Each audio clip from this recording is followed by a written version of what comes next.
उत्तर प्रदेश के हरदोई डिस्ट्रिक्ट से एक अनोखी वीडियो सामने आई, जहां एक स्कूल में एआई टीचर सोफिया पढ़ाई करवा रही है। कंपनी पतंजलि पर गाय का घटिया घी बेचने का आरोप लगा है। एनडीए की सरकार में इस बार जमकर बुलडोजर चल रहे हैं। नीतीश कुमार मोदी सरकार के हम लोग जिताए, अपन वोट से जीते तब जानेंगे। अब स्कूलों में बच्चों को एआई टीचर्स पढ़ा रहे हैं। हम बात कर रहे हैं यूपी के सोफिया मैडम की, जो एक एआई टीचर है। और ये वीडियो इस वक्त सोशल मीडिया पर वायरल हो रहा है, जिसमें वो बता रही है कि वो बच्चों को अब से पढ़ाएंगी। लेकिन सवाल ये कि क्या सच में ये एआई टीचर है या फिर एक मैनिक्विन। एआई टीचर के नाम पर जो सवाल उठे, अब ऐसे में इन सवालों के जवाब में जब हमने इस वीडियो को देखा, तो इस वीडियो को देखने के बाद ऐसा लग रहा है जैसे एक मैनिक्विन के अंदर सिर्फ एक चैट जीपीटी के सिस्टम को डाल दिया गया हो।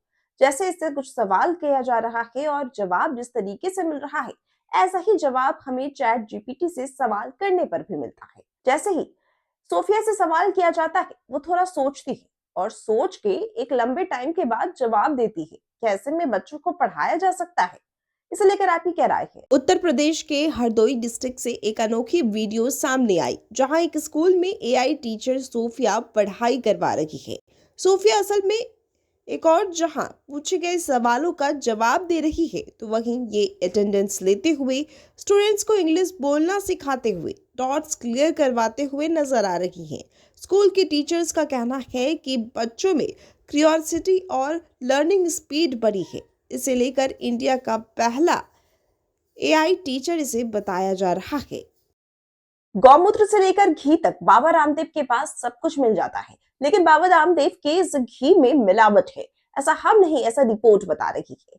बाबा रामदेव के शुद्ध घी वाले डब्बे में एक और जहां शुद्धता के प्रमाण पर अब बड़ा सवाल उठा है, तो वही आपको बता दें कि इस पर एक और जहां भारी जुर्माना भी लगा है, तो वही अब ये जो खबर है वो काफी ज्यादा अब कंट्रोवर्सी में आ चुकी है। सवाल लगातार उठ रहे हैं कि क्या बाबा रामदेव जिस घी की बात करते हैं और जिसमें ये कहते रहते हैं 100% शुद्ध है, क्या सच में ये 100% शुद्ध है?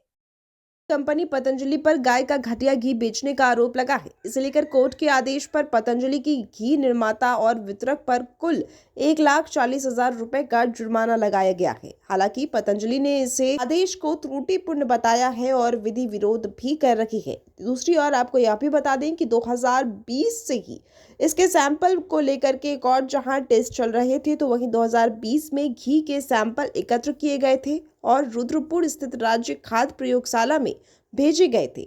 वहां भी ये सैंपल फेल रहे, जिसके बाद व्यापारियों ने सितंबर 2021 में केंद्र सरकार की प्रयोगशाला में टेस्ट करने का अनुरोध किया, जहां सैंपल फेल घोषित किए गए। वहीं अब पिथौरागढ़ के सहायक खाद्य सुरक्षा आयुक्त ने एक और जहां 17 फरवरी 2022 को एसडीएम कोर्ट में मामला दर्ज कराने का आदेश दिया, तो वहीं इस फैसले पर अब रिपोर्ट आया है और इसमें भी यह फेल पाया गया है। इलेक्शन के दौरान जमकर ड्यूटी देने वाले बीएलओज की हालत इस वक्त बेहद ही खराब चल रही है। बीएलओज की स्थिति को अगर देखा जाए, तो इस वक्त रिपोर्ट जो आंकड़ा बता रहा है वो एक साइलेंट इमरजेंसी वाला आंकड़ा है। बीएलओज की जो स्थिति है वो इस अनुसार पता चल रही है कि रिपोर्ट ये बता रहे हैं कि किस तरीके से लगातार बीएलओज के सुसाइड केसेस जो हैं वो बढ़ गए हैं। हम आपको एक रिपोर्ट दिखाते हैं। रिपोर्ट के अनुसार यह साफ समझ आएगा कि किस तरीके से उन पर एक वर्कलोड और एक प्रेशर दिया जा रहा है और उन्हें मजबूरी में एक खौफनाक कदम उठाना पड़ जा रहा है। इलेक्शन सिस्टम का पूरा बोझ जिनके कंधों पर होता है वो है बीएलओज। पर इस सिस्टम के पीछे एक कड़वी सच्चाई छुपी हुई है। वर्कलोड, प्रेशर और ग्राउंड रियलिटी इतनी डेंजरस हो चुकी है कि कई जगहों पर बीएलओज के सुसाइड जैसे केसेस सामने आ रहे हैं। ये कोई नॉर्मल न्यूज़ नहीं, ये एक वार्निंग है। हर इलेक्शन से पहले और बाद में बीएलओज पर ड्यूटी का पहाड़ गिर जाता है। सुबह से रात तक घर घर जाके वेरिफिकेशन, 40 से 80 हजार रोज कवर करने का target, digital entry, photo update, address check, senior citizens का डोर स्टेप काम, बूथ का मेंटेनेंस, सब कुछ इनके कंधों पर होता है। तो वहीं ऑफ कैमरा इनके ऊपर कई तरह के थ्रेट्स भी होते हैं।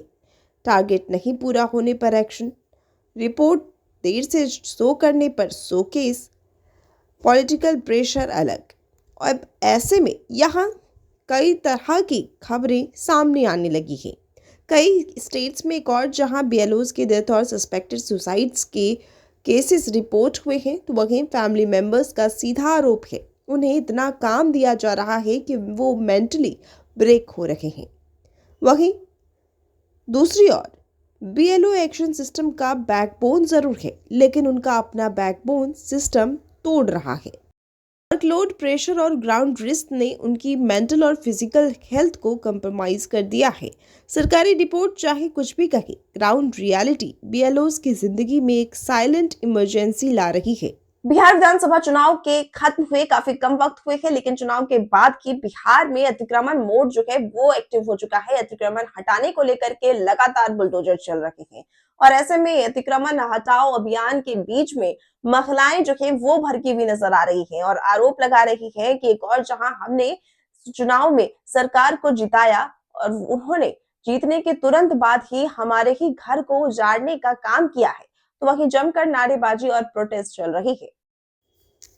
बिहार विधानसभा चुनाव खत्म होने के साथ ही एक और जहां बिहार में अतिक्रमण हटाने का काम तेजी से चल रहा है, तो वहीं एनडीए की सरकार में इस बार जमकर बुलडोजर चल रहे हैं।